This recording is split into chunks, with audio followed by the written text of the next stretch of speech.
Episode की शुरुआत में कीकरू बोलता है कि मुझे लगता है इस हथियार को इस्तेमाल किए हुए सदियां बीत गई है। जब से मैं उन लड़कियों से मिला हूं तब से मेरा दुश्मन के सामने जाना ज्यादा हो गया है। मुझे डर है कि कहीं मैं इन लोगों पर ही हमला न कर दूं।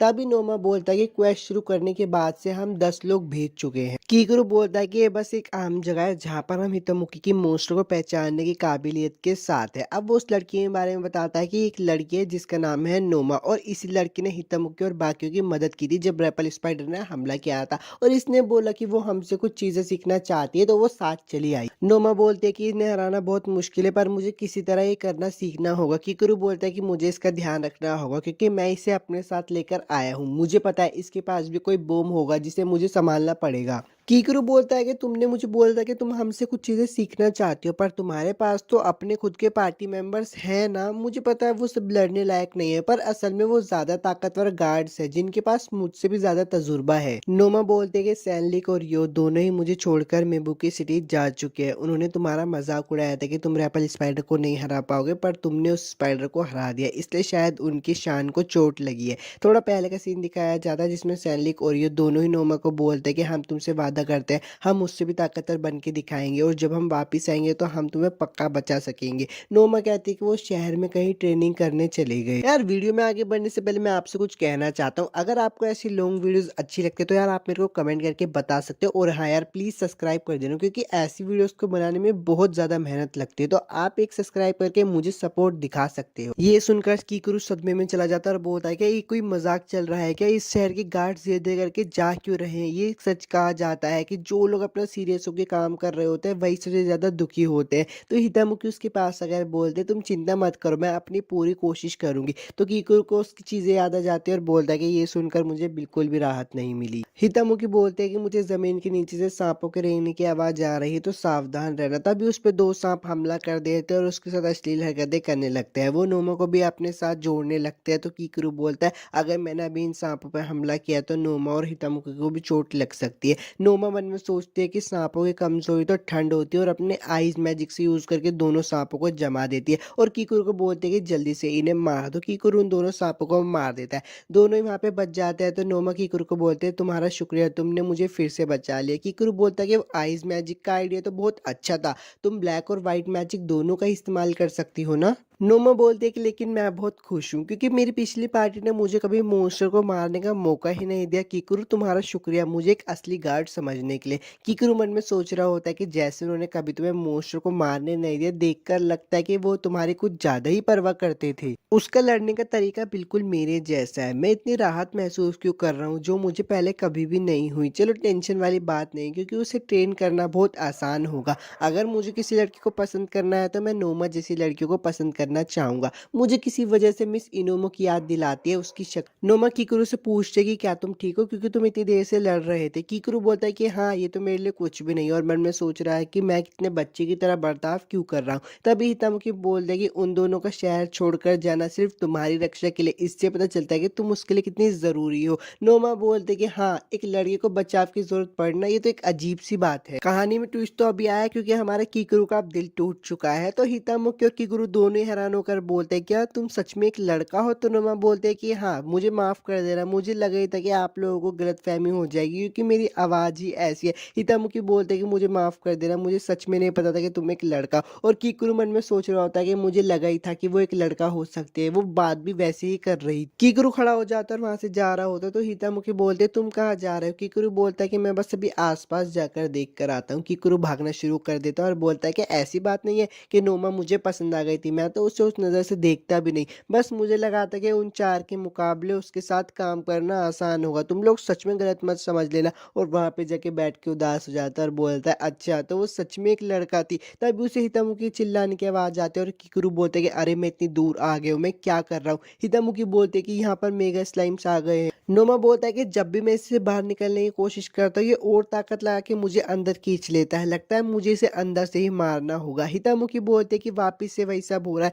मुझे करना पड़ेगा, पर मेरे पास तो ताकत ही नहीं बची। तभी किकरू आता है और तीर से उस मेगा स्लाइम को मार देता है और नोमा के पास जाकर बोलता है, अच्छा तो तुम सच में एक लड़का हो। वो कोर को टूटा हुआ देखकर बोलता है, क्या तुम इसको अंदर जाके मारना चाहते थे? नोमा बोलता है कि हाँ, मैं ये तरीका इस्तेमाल करके बाजी पलटना चाहता था, लेकिन देखो एक मॉन्स्टर को मारने के बाद मेरी क्या हालत हो गई, मैं हर काम में निकम्मा रह जाता हूँ। तो किकरू बोलता है कि देखो हितामुकी तो एक को भी नहीं हरा पाई। नोमा बोलता है कि पर वो दूर से मॉन्स्टर को पहचान तो सकती है। किकरू बोलता है कि अगर मैं इसका उल्टा बोलूं, तुम मॉन्स्टर को मार सकते हो जो हितामुकी नहीं कर सकती। अपनी इस काबिलियत से खुश हो जाओ। अब वो सब लोग अपने घर की तरफ जा रहे होते हैं तो नोमा बोलता है कि शुक्रिया, तुमने आज मुझे अपने साथ रखा, और ये भी बोलता है कि तुम्हारी वजह से मुझे एहसास हुआ कि गार्ड होने की जिम्मेदारी क्या होती है। मैं दूसरों के रास्ते में ना आने की बहुत कोशिश करता था, इसलिए मैं ताकतवर बनने के लिए बहुत बेसब्र था, पर दूसरों के साथ एक तरह से सोचना और उसके साथ काम कर पाने की काबिलियत को भी एक तरीके से ताकत ही मानी जाती है। किकरू बोलता है कि हाँ, तुमने बिल्कुल सही कहा। नोमा बोलता है कि वो मुझे अब एक चीज महसूस हुई, मेरे ज्यादा दोस्त नहीं जिनके साथ में मिलकर काम कर सकूं। तो वो बोलता है, किकरू क्या मैं तुम्हारी पार्टी ज्वाइन कर सकता हूँ? और वो उसे प्यार से बोलता है, मास्टर।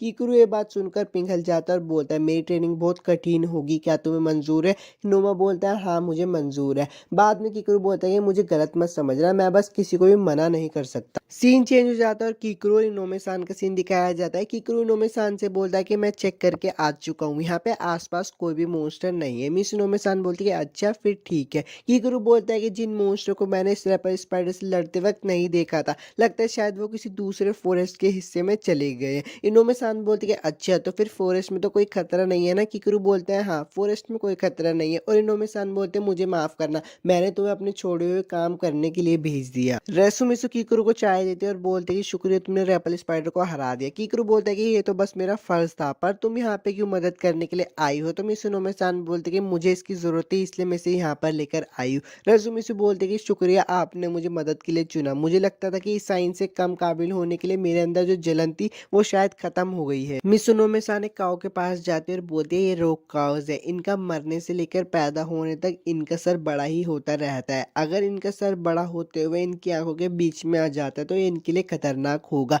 रेसुमिसु उस गाय के पास जाते और बोलते, क्या मैं सच में इस पत्ता जैसी खोपड़ी को तोड़ सकती? मिसुनोमे सान बोलते कि इसकी आंखों के ऊपर जो परत होती है ना, वो बहुत कमजोर होती है, अगर तुम इसे इस तरीके से हमला करके मारोगे ना तो ये जरूर टूट जाएगी। एक रोक काऊ की टूटी हुई खोपड़ी को मेडिसिन और हथियार बनने में इस्तेमाल करा जाता है। इसे एक तरीके से ऐसे ही बोलता है कि कुछ देकर कुछ पाना। तब एक रोक काऊ मिसिनोमे सान के साथ बदतमीजी करने लगते तो मिसिनोमे सान बोलते, लगता है शायद इन्हें नरम चीजें बहुत पसंद है। तो किकरू बोलता है कि मुझे भी नरम चीजें बहुत पसंद है, मुझे बहुत दुख हो रहा है। तो रेसुमिसु बोलता है, लगता है आखिरकार एक माहिर फाइटर भी एक दुखी आदमी बन गया है। मिसिनोमे सान बोलते कि रेसुमिसु तुम मेरी मदद करो, मैं ऐसे काम नहीं कर पाऊंगी। और रेसुमिसु भी उनके आखिर मदद कर देती है। अब मिसिनोमे सान किकरू से बोलते कि मैंने टोशी से सुना था तुमने रैपल स्पाइडर को मारने के लिए खुद पे कुछ ज्यादा ही जोर डाल दिया था, लगता है शायद मैंने तुम्हें ज्यादा जोर डालने पर मजबूर कर दिया था। किकरू बोलता है कि ऐसी बात नहीं है, जब आपने मुझे उसके बारे में बताया था मुझे पता था ये बहुत मुश्किल होने वाला है, इसलिए इसमें मेरी गलती थी, मैं अपनी गलती को सुधारना चाहता था। रेसुमिसु भी उनकी ये सारी बातें सुन रही होती है, पर वो आंखें फोड़ने की जगह अपना हाथ तोड़ लेती है और बहुत जोर से चिल्लाने लगते हैं। मिसिनोमे सान बोलते हैं कि इतनी जोरों से मत चिल्ला, उनके सुनने की काबिलियत बहुत तेज है। और उनमें से एक क्रोक गांव मिसिनोमे सान को टक्कर मार देती है। अब उनके पास खुली आजादी थी और वो मिसिनोमे सान को घेर लेते हैं। उनके कपड़े उतारने के बाद उनके साथ मस्ती करने लगता है। तो रेसुमिसु बोलते हैं कि उन्होंने एक छोटी बच्ची और एक नौजवान आदमी पे नजर भी नहीं डाली, सीधे एक बेहतरीन गद्दे पे नजर डाली है। किकरू बोलता है कि ये चूतिए, मुझे इनसे खतरा महसूस हो रहा है तो मुझे उन्हें मारना ही पड़ेगा। रेसुमिसु बोलते हैं कि ये मुझे अपने साथी की तरह क्यों समझ रहा है, इसकी दूसरी साइड बाहर आ चुकी है। तो इनोमे सान बोलते हैं कि रुक जाओ, इन्हें कुछ मत करना, ये बहुत अच्छे मॉन्स्टर है, ये लोगों के साथ जल्दी से घुल मिल जाते हैं। तो रेसुमिसु भी अपनी चेस्ट के अंदर एक गद्दा लगा लेती है और बोलती है कि देखो मेरे बड़े संतरे हो गए, और गायों को अपनी तरफ बुला लेती है और वो गाय उन पे एक तरीके से हमला कर देती है। रेसुमिसु बोलते हैं कि अरे नहीं, तुम कितनी गंदी हो, तुम एक लड़की पे चार तरफ से हमला कर रही हो। और उनको भी इसकी सच्चाई पता चल जाती है क्योंकि उसका गद्दा बाहर निकल जाता है। अब रेसुमिसु भी यहाँ पे बैठी होती है और मिसिनोमे सान से इकरू पूछ रहा होता है, क्या तुम ठीक हो? मिसिनोमे सान बोलते हैं कि हाँ मैं ठीक हूँ, बस मेरी शर्ट फट गई है। तभी वहाँ पे साइन भी आ जाते हैं और बोलते हैं, मम्मी पापा मैं आपके लिए बहुत सारा खाना लेकर आई हूँ। पर साइन उन्हें जिस पोजीशन में देखते हैं वो बहुत हैरान हो जाती है और बोलती है, लगता है शायद पापा आपने मेरे बिना ही खाना शुरू कर दिया है। तो किकरू बोलते हैं, तुमने ऐसी बातें कहाँ से सीखी है? ईसाइन बोलते कि अच्छी बात है, लेकिन आप सही दिशा में जा रहे हो, एक अच्छी जगह तो चुन लेते, समझे? किकरू बोलता बोलते हैं मुझ पे झूठे आरोप लगाना बंद करो। एपिसोड 9 तो खत्म हो गया, अब एपिसोड 10 की एक्सप्लेनेशन को शुरू करते हैं। एपिसोड की शुरुआत में कीकरू बोलता है कि उस मकड़ी से लड़ने के बाद आगे चौकन्ना रहने के लिए हम इस बार जंगल के काफी अंदर तक आए हैं। टोशी बोलते कि मैं थक गई हूँ, अब मैं और नहीं चल सकती। मेडिना बोलते मेरे पास मत आना। हाना बाता बोलते कि दोस्तों अलग मत हो जाना। और चूतमुखी बोलते कि रुको, मेरे पास मत आओ। कीकरू बोलता है कि ये सब पहले जैसा हो रहा है। वो तोशी को बोलता है कि हितामुखी की मदद करो, पर तोशी बोलते है मैं बहुत थक गई हूँ। कीकरू बोलता है तुम अभी से ही थक गए। वो मेडिना को बोलता है जल्दी से उन्हें कवर करो, पर मेडिना बोलता है कि मुझे बहुत डर लग रहा है। कीकरू से बोलते है तुम अभी से डर गए।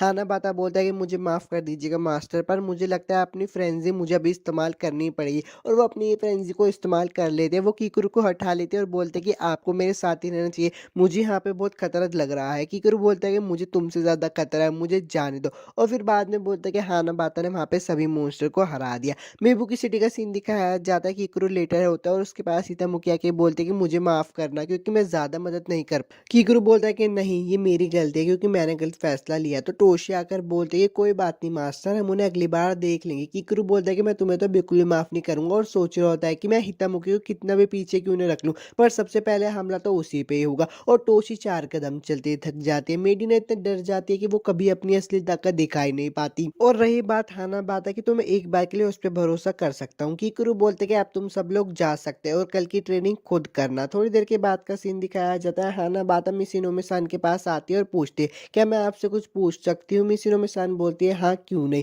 हाना बाता बोलते हैं कि कीकरू सेनपाई मुझसे नफरत करते हैं, मैं बहुत दिनों से देख रही हूँ वो मुझे नजरअंदाज कर रहे हैं। इनोमी सान बोलते हैं मुझे तो ऐसा नहीं लगता। हाना बाता बोलती है पर फिर भी लड़ाई के दौरान मैं सबसे ज्यादा काम आने वाली बनना चाहती हूँ। मैंने अपने दोस्तों को बहुत बार मुसीबतों से बचाया है, मैं भले कितने ही मॉन्स्टर को मार दूं या कितनी मदद कर लूं, पर मुझे लगता है कि शायद मैं कीकरू सेनपाई का अभी तक भरोसा नहीं जीत पाई। तभी वहाँ पे रेसुमिसु आ जाती है और बोलती है हाना बाता और इनोमी सान आखिर आप दोनों यहाँ पे क्या कर रहे हो। पर वो उनके पोम पोम की शक्ति को देखकर बहुत दूर चली जाती है और बोलती है किस तरीके का ओरा है। हाना बाता रोने लगती है और बोलती है कि सच में ऐसा कुछ हो गया जिससे कीकरू मुझसे नाराज हो गए हैं। अब सीन चेंज हो जाता है और सारी बात इनोमी सान कीकरू को बता देती है। तो कीकरू बोलता है कि मुझे पता था ऐसा कुछ होने वाला है, अब सब बस मुझ पे छोड़ दो। और वहां से जाने वाला होता है। जाते जाते वो इनोमी सान को बोलता है कि अगर मुझे कुछ हो गया ना तो प्लीज मेरी अस्थि को गंगा में डुबा देना। कीकरू हाना बाता के नौकरों से मिलता है और उन्हें सारी बात बता देता है। वो बोलते हैं कि अब तुम बस बंद भी करोगे छुपाने की बातें, जबकि तुमने इतना सब कुछ कर ही दिया है। मुझे लगता है यही एक अच्छा मौका है।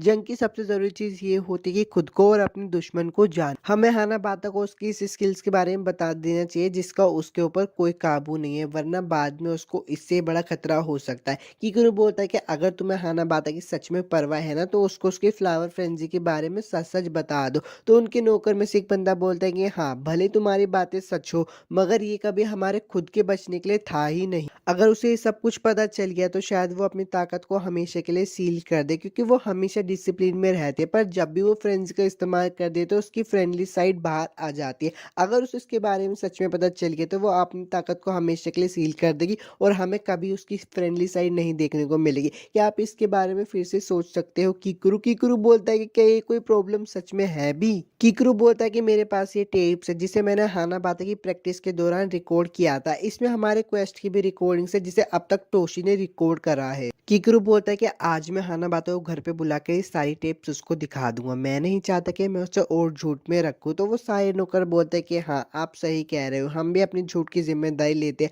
आप हमारे मेंशन में सारी रिपोर्ट भिजवा देना, हम आपका इंतजार करेंगे। तो कीकरू बोलता है कि तुम कहाँ जा रहे हो, तुम मेरे साथ रह के वहाँ पे सब सारी बातें सुनोगे। वो सारे नौकर वहाँ से भाग जाते हैं और बोलते हैं कि हम आपका सारा खर्चा भर देंगे जब लेडी हाना बाता अपनी फ्रेंड्स का इस्तेमाल। कीकरू हाना बाता को कॉल लगाता है और उसको बोलता है अचानक से कॉल करने के लिए माफ करना, पर क्या आज तुम फ्री हो? तो हाना बाता बोलती है हाँ मैं फ्री हूँ। कीकरू से बोलता है ठीक है तो फिर मेरे घर पे आ जाओ। हाना बाता बोलते कि अच्छा तो आप सब लोगों को मीटिंग के लिए अपने घर पे बुला रहे हो? तो कीकरू बोलता है कि नहीं मैं तो सिर्फ तुम्हें ही बुला रहा हूँ। हाना बाता बहुत शर्मा जाती है और फोन को काट देती है। नहाते हुए वो सोच रही होती है कि अच्छा मुझे तो लगाता है कि कीकरू सेनपाई मुझसे नफरत करता है, पर वो तो शायद मुझसे प्यार करते हैं। वो बोलते हैं मैं कैसी ये पागलों वाली बातें कर रही हूँ, मैं जानती हूँ सेनपाई ने मुझे वहाँ ये कहने के लिए बुलाया होगा कि वो मेरे बारे में क्या सोचते हैं। हाना बाता भी कीकरू के घर पे आ जाती है तो कीकरू बोलता है कि मुझे माफ कर देना, तुम्हें इतनी दूर आना पड़ा। अब वो दोनों अंदर आ जाती तो हाना बाता बोलती है कि सेनपाई मैंने आपके लिए कुकीज बनाए हैं, हालांकि मैंने कल रात से कुछ खाया तो नहीं है, मैं चाहती थी कि सबसे पहले इन्हें आप ही टेस्ट करो। ये बात सुन के तो कीकरू के पैरों के नीचे नीचे से ज़मीन खिसक जाती है और वो मन में सोच रहा होता है कि अच्छा, तो इसका पहला टेस्ट सब्जेक्ट मैं हूँ। कीकरू कुकीज़ का डब्बा खोलता है तो हाना बाता बोलते हैं, कैसे लग रहे हैं दिखने में? कीकरू बोलते हैं कि हाँ यार, दिखने में तो ये अच्छे लग रहे हैं। हाना बाता बोलते हैं कि हाँ, मैं एक ऐसी औरत बन के नहीं रहना चाहती जिसे कुकिंग नहीं आती हो, मैं बहुत ऊपर उठना चाहती हूँ। तो कीकरू बोलते हैं कि अभी तुम्हें ऐसी बातें नहीं बोलनी चाहिए, जबकि मैंने इन्हें चखा भी नहीं है। और वो बोलता है कि हाँ, मैंने तुम्हें इसलिए बुलाया कि मैं आज तुम्हें एक टेप दिखाना चाहता हूँ और मुझसे वादा करो कि तुम इसे देखकर मुझ पे गुस्सा नहीं करोगी। तो हाना बाता बोलते हैं कि आप बहुत फनी हो सेनपाई, क्या आज हम कोई हॉरर मूवी देखने वाले हैं? तो कीकरू बोलता है कि हाँ, ये हॉरर से भी ज़्यादा हॉरर होने वाली है, और वो टीवी पे टेप लगाकर पीछे जाके बैठ जाता है। हाना बाता देख रही होती है और सोचते कि अरे, जो मैंने सोचा था ये तो उससे भी ज़्यादा हॉरर टीवी पे चल रहा है। वो बोलते कि बस बहुत हुआ, ये कैसा मज़ाक है सेनपाई? सेनपाई बोलते कि नहीं, ये कोई मज़ाक नहीं है, ये बिल्कुल सच है। कीकरू बोलता है कि मुझे माफ़ कर देना, ये वही रूप है जब तुम अपनी फ्रेंज़ी का इस्तेमाल करती हो। हाना बाता कीकरू पे छलांग लगा देती है और बोलते हैं कि इसे मत सुनो, उस तरफ देखना भी मत। कीकरू बोलता है कि मैं सांस नहीं ले पा रहा, मैं जब भी इससे मिलता हूँ मेरी ज़िंदगी खतरे में पड़ जाती है। अभी मेरी स्थिति ऐसी है जैसे टीवी में चल रही है। कीकरू कुकीज़ का डब्बा अपने पास लाता है और हाना बाता को खिला देता है। उससे क्या क्या हाना बाता के सारे कपड़े उतर जाते हैं और कीकरू बोलता है कि ये फूड वार्स का जादू इस दुनिया में कब से चलने लगा है। कीकरू बोलता है कि जो भी हो, मुझे इसे जल्दी से अपने ऊपर से हटाना पड़ेगा, वरना मेरी तलवार दूध निकालना शुरू कर देगी। अब वो उसके पोम पोम को पकड़कर उसे उठाता है तो वो मन में सोच रहा होता है, एक जवान औरत जिसका शरीर इतना जबरदस्त है कि तुम्हारा पप्पू खड़ा कर देता है, और मेरी उंगलियां इसके मोटे मोटे संतरों पे है जिस पर से मैं अपना हाथ नहीं हटाना चाहता। हाना बाता बोलती है कि मुझे माफ कर देना, पर क्या तुम मुझे अपने कपड़े दोगे? अब वो दोनों एक दूसरे के सामने बैठे होते हैं और हाना बाता बोलते हैं, मेरे पापा पिछले साल जब मेरे दादाजी की कंपनी को हाथ में लेके आगे बढ़े मेरे पापा, और साथ ही वो एक हंटर भी थे। कम क्वेस्ट होने की वजह से वो ज्यादा मॉन्स्टर को तो नहीं मार पाते थे, लेकिन आज भी वो बहुत ताकतवर है। मुझे हमेशा लगता था कि इस शहर का कोई भी गार्ड उन्हें नहीं हरा सकता, मगर एक दिन उन्होंने एक 19 साल के एस की बहुत ज्यादा तारीफ की। हालांकि वो इतना मशहूर तो नहीं था, लेकिन उसने अपने दम पर सब कुछ हासिल किया था। उसे एक बार तब वो लोकल न्यूज़पेपर के छोटे से कोने पे छपा था, पर मेरे पापा ने उसकी बहुत तारीफ की। मेरे पापा बहुत स्ट्रिक्ट है और वो इतनी जल्दी किसी की भी तारीफ नहीं करते, और मुझे उससे बहुत जलन हुई, इसलिए मैंने उसकी फोटो को बहुत ज्यादा बार निहारा। पर मुझे नहीं पता था कि जिस एज को मैं इतना ज्यादा निहारूंगी मैं उसे इतना परेशान करूंगी, और मेरी फैमिली वाले वो सब काफी डर गए होंगे, इसलिए उन्होंने मुझे कभी सच नहीं बताया। खाना बाता रोते रोते बोलती कि मुझे पता है वो सब लोग मुझसे बहुत ज्यादा नफरत करते हैं, पर उसके नौकर वहां पे आ जाते हैं और बोलते हैं कि बिल्कुल नहीं माय लेडी, हम बहुत बड़े पागल हैं, हमें आपको इन सब के बारे में पहले ही बता देना चाहिए था। अगर आपको किसी पे इल्जाम लगाना है तो वो लोग हम हैं।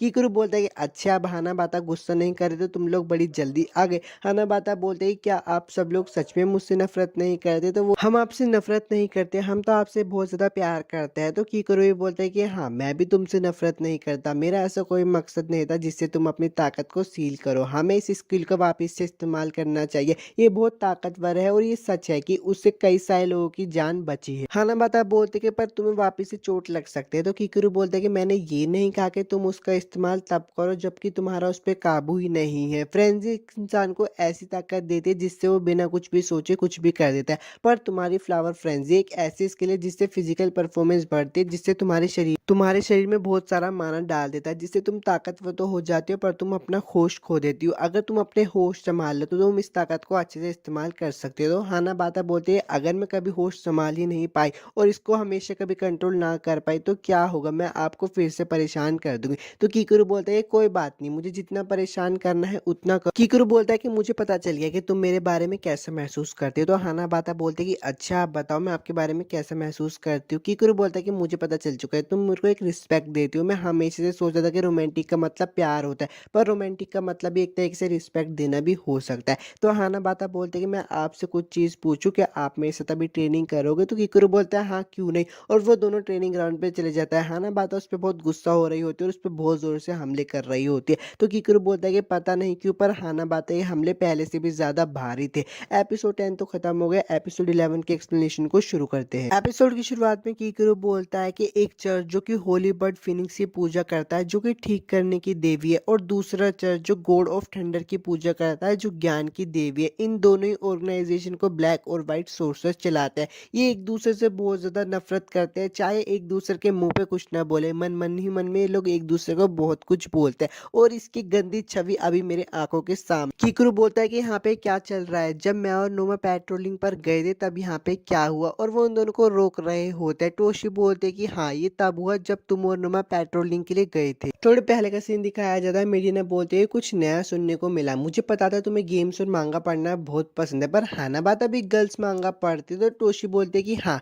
इसलिए तो हम दोनों काफी करीब है। टोशी मेडिना से पूछते क्या तुम्हारी भी कोई हॉबी है, तो मेडिना उसे बताते कि हाँ, मुझे नॉवेल्स पढ़ना बहुत पसंद है और मैं अभी वो वाली नॉवल पढ़ रही हूँ जिसे अभी न्यू कॉमर अवार्ड मिला था। टोशी बोलते कि अच्छा, the detective is already dead, जिसका मेन कैरेक्टर एक लड़का है। प्रेजेंट में सीन आ जाता है और मेडिना चिल्ला रही होती है, बोलते कि इसने मुझे उस चीज का स्पॉइलर दे दिया जो कि एक चूहे मारने वाली दवाई से भी ज्यादा हानिकारक होता है। कीकरू बोल रहा होता है कि फिर से वही बच्चों वाली लड़ाई, पर यहाँ पे आवाज करना जरूरी है क्या। नोमा बोलता है कि कोई बात नहीं, उसे माफ कर दो, तुम्हें गुनाह की बेइज्जती करनी चाहिए, गुनहगार की नहीं। मेडिना बोलते कि तुम्हें क्या मतलब है, मैंने कभी वो सुना ही नहीं था। कीकरू बोलता है कि तुमने ये सब पहले शुरू किया है तो जाके मेडिना से माफी मांगो। टोशी मेडिना को बोलते हैं सॉरी, जो उसका मेन कैरेक्टर है वो लड़का नहीं एक लड़की ही है। तो मेडिना फिर से रोने लगती है और बोलती है तुमने ये सब फिर से किया, तुम मुझे स्पॉइलर क्यों दे रही हो, तुम्हें जानबूझकर कर रही हो ना। तो टोशी बोलती है कि नहीं, मैंने तो अभी तक उस नोवेल को पढ़ा भी नहीं है, किसी बंदे में इतनी हिम्मत तो नहीं होगी कि वो एक मिस्ट्री नोवेल को स्पॉइल कर दे। मेडिना बोलती है कि फिर भी तुमने मेरा मजा पहले ही खराब कर दिया। कीकरू बोलता है कि तुम लोगों को अंदाजा भी नहीं होगा, पर अभी हम पे 3 बार हमला हो चुका है। मेडिना बोलती है कि इस टोकी चूतिया की वजह से नोमा मेरे बारे में गलत ही सोचेगी। वो नोमा को बोलते नोमा मेरे बारे में गलत मत सोचना, मैं हमेशा सच बोलती हूँ।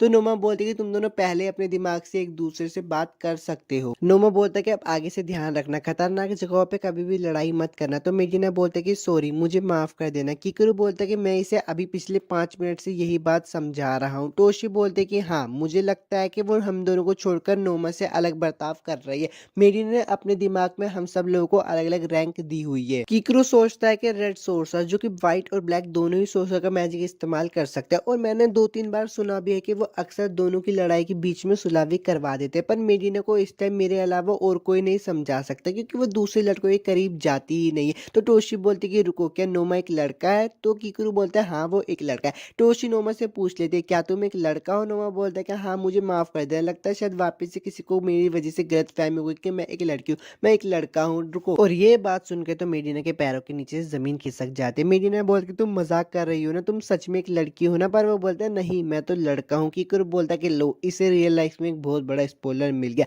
मेडिना बोलते कि मैं तो सोच रही थी कि हम दोनों की एक अच्छी बनेगी। वो उठते और बोलते कि सुनो, मैं नोमा को एक स्पेशल केस की तरह रखूंगी, मैं उससे एक लड़की की तरह बर्ताव भी करूंगी, कोई दिक्कत तो नहीं है ना। नोमा बोलता है कि नहीं, मेरे लिए बहुत ज्यादा दिक्कत है। तभी उन्हें एक सुअर की आवाज आती है और कीकरू वहां से भाग जाता है। वो तीनों आपस में बात कर रहे थे। टोशी बोलती है कि अरे, आज तो हम जादूगरों को ट्रेनिंग करने का दिन था ना, और मास्टर हमारे लिए एक मच्छर भी नहीं छोड़ेंगे। नोमा बोलता है कि मुझे लगता है कि वो सुअरों की आवाज थी। मेडिना बोलती है कि क्या हमें हितामुखी को बुला के मॉन्स्टर को ढूंढवाना चाहिए। वो तीनों बातें कर ही रहे होते, तभी पीछे से एक पेड़ की डाली आती है और नोमा को पकड़ लेती है, उसकी अंडरवियर उतार देती है। ये देखकर टोशी बोलती है कि छोटा नुन्नू पर बड़ा क्यूट दिख रहा है। मेडिना बोलती है कि तुम उसे जला दो, जला दो। टोशी बोलती है कि मैं जलाना तो चाहती हूँ, पर अगर मैंने वहां पे अपना मैजिक छोड़ा तो उसका नुन्नू भी जल जाएगा और वो कभी बाप नहीं बन पाएगा।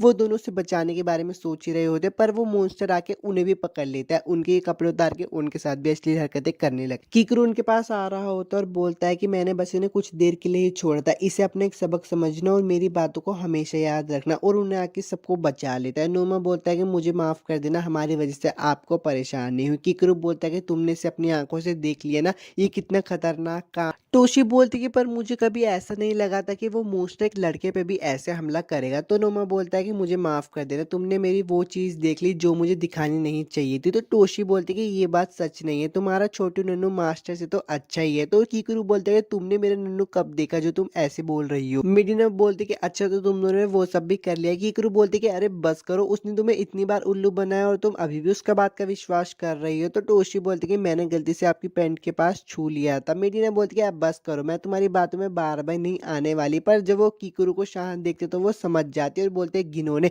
कीकरू बोलता है कि उसके बाद से मेरी जिंदगी में कभी खुशियां नहीं है। अब सीन चेंज हो जाता है और कीकरू और हनाबादा ट्रेनिंग कर रहे होते हैं। कीकरू बोलता है कि मैंने गार्ड बनने का सपना देखा और मैंने अपनी जान दांव पे लगा के मौत तक ट्रेनिंग की। कीकरू सोच ही रहा होता है, पर हनाबादा अपनी फ्रेंड से उस पर हमला कर देती है। मिस नोमे-सान गाना गाकर उसको सुला देती है। मिस नोमे-सान बोलती कि अच्छा, तो इसी फ्रेंजी के बारे में तुम मुझे बता रहे थे, मुझे नहीं लगा था कि वो तुम्हारे खिलाफ इतना ज्यादा कर देगी। तो कीकरू बोलता है कि मैंने ये बात जान ली है कि बिना दिमाग वाले दुश्मन सबसे ज्यादा खतरनाक होते हैं। मिस नोमे-सान बोलती कि वैसे सोचा जाए तो वो जब भी अपनी फ्रेंजी का इस्तेमाल करती है तो वो तुम्हें बोलती है मैं तुम्हें पसंद करती हूँ। तो कीकरू से बताता है कि फ्रेंजी के इस्तेमाल से उसका माना उसकी सारी फीलिंग्स को बाहर निकाल देता है। तो मिस इनोमिया-सान कहती है वो तुम्हें आई लव यू भी कहती है। कीकुरु कहता है कि भले ही इतनी बड़ी बॉडी के अंदर उसमें एक छोटी बच्ची छुपी है और जब एक बच्ची लव कहती है तो उसका मतलब प्यार नहीं होता। मिस इनोमिया-सान कहती है कि अच्छा इसको वो सारी बातें अभी भी चुभती है जो मेरी बेटी ने कही थी। मिस इनोमिया-सान कहती है कि मैंने लोरी वाला जादू बहुत समय बाद इस्तेमाल किया। इससे मुझे ईसाई चैन की बात याद आती है जब वो बहुत छोटी थी।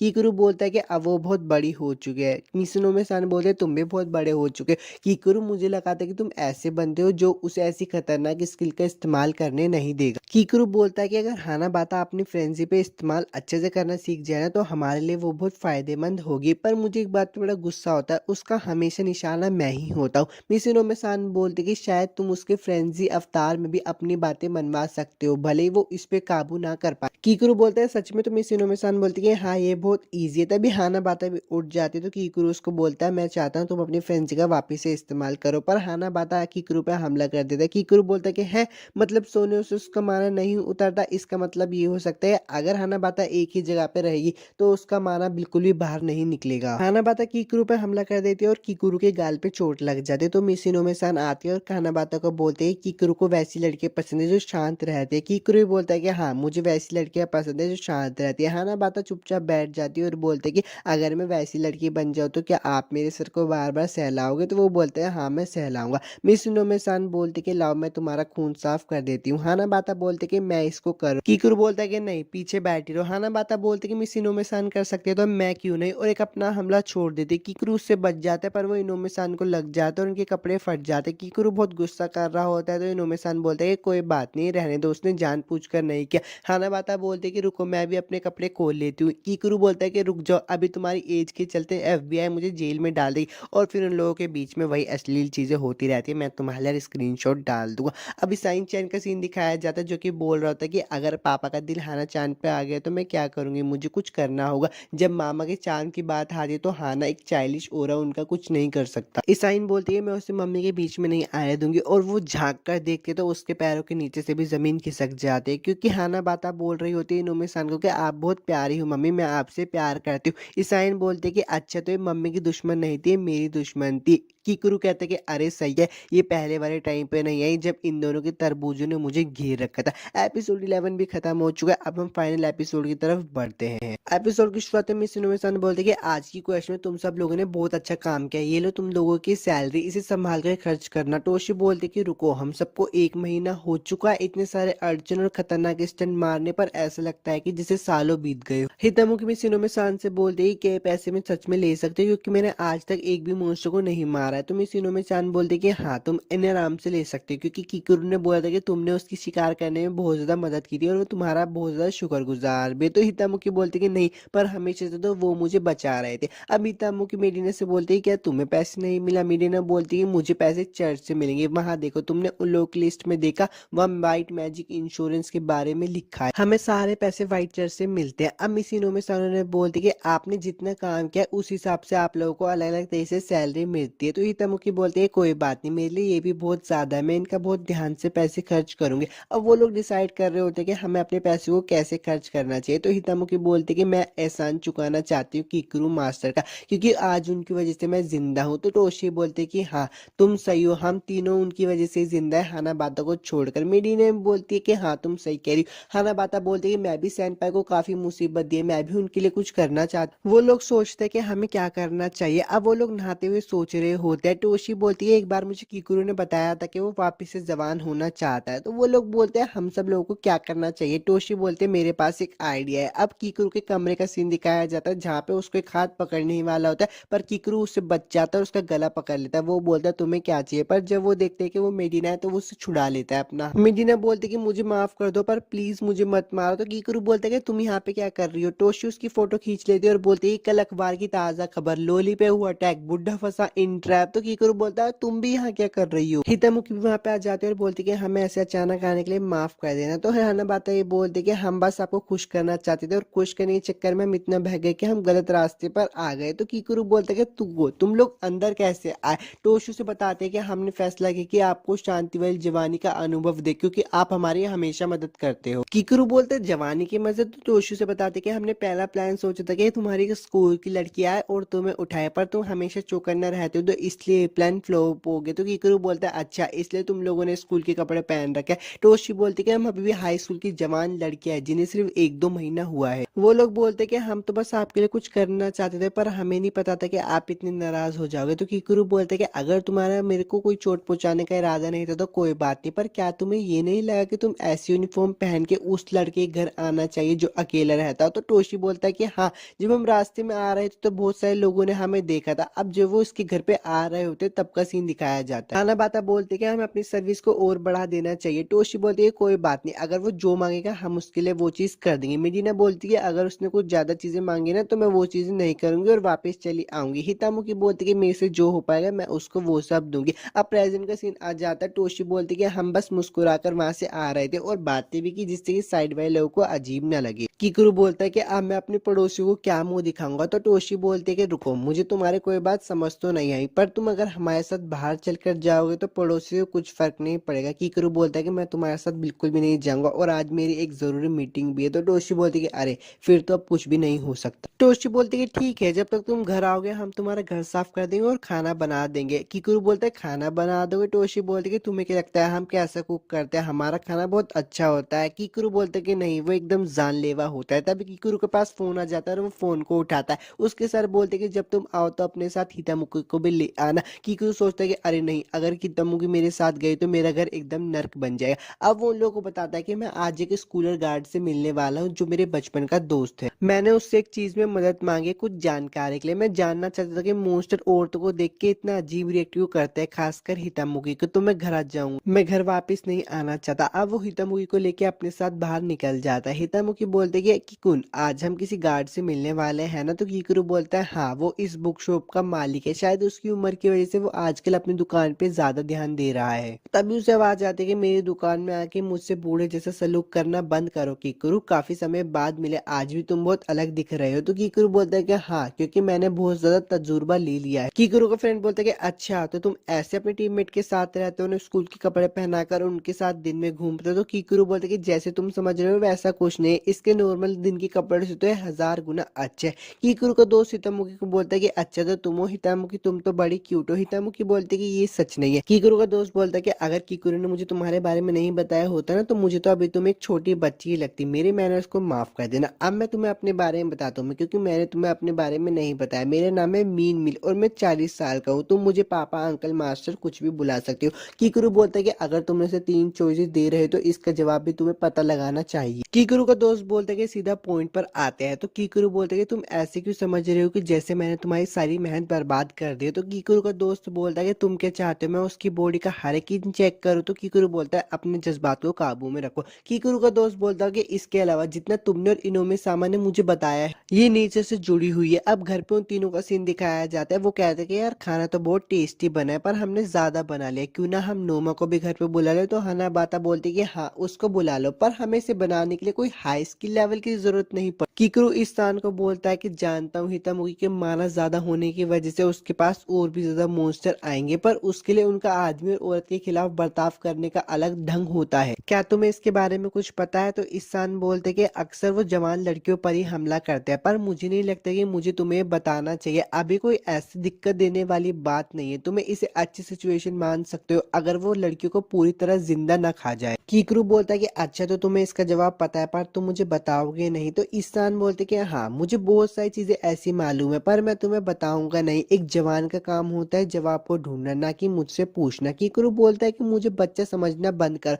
अब वो दोनों घर पे जा रहे होते हैं तो हितामुखी बोलती तुमने आज छुट्टी का दिन मेरे बारे में जानने में बिता दी, मैंने तुम्हारा खामखा इतना सारा वक्त बर्बाद कर दिया, मैं ऐसा क्या करूं जिससे कि तुम्हारा वक्त वापस से आ जाए। तो कीकरू बोलता है कि ऐसे मत बोलो कि तुमने मेरा वक्त बर्बाद कर दिया, मैं खुद तुम्हारे बारे में जानना चाहता था। वैसे भी तुम सब लोगों ने मेरे लिए इतना कुछ किया, मैं शुक्रगुजार हूँ। भले ही मेरी जेब कट गई, मेरे घर में बिना पूछे घुस गए और मेरी प्यारी सी नींद से मुझे जगा दी। कीकरू बोलता है कि चलो जल्दी से घर चलता है। उनकी कुकिंग का मजा उड़ाते हैं, पर जैसे ही वो घर आता है तो उसकी तो आंखें ही बंद नहीं हो रही, क्योंकि उसके पूरे घर की हालत बहुत खराब हो जाती है। और हाना बाता बोलते हैं मास्टर मुझे ऐसे मत देखो, सब वहां पे नंगे पड़े होते हैं। अब कुछ दिनों के बाद का सीन दिखाया जाता है। मिस इनोमी सान बोलती है सब अच्छे से अपने मिशन पे जाना और अपना ध्यान रखना। और ये वही सीन होता है जो मैंने एपिसोड 1 में आप सभी को बताया था, जिसमें सब बोल रहे होते हैं मास्टर मेरी मदद करे। यार एपिसोड की सारी मैंने सीरीज कंप्लीट करती है। अगर आपको इसके बाकी के एपिसोड सुने तो आप प्लेलिस्ट में सुन सकते हो। मिलता हूँ आपसे नेक्स्ट वीडियो में।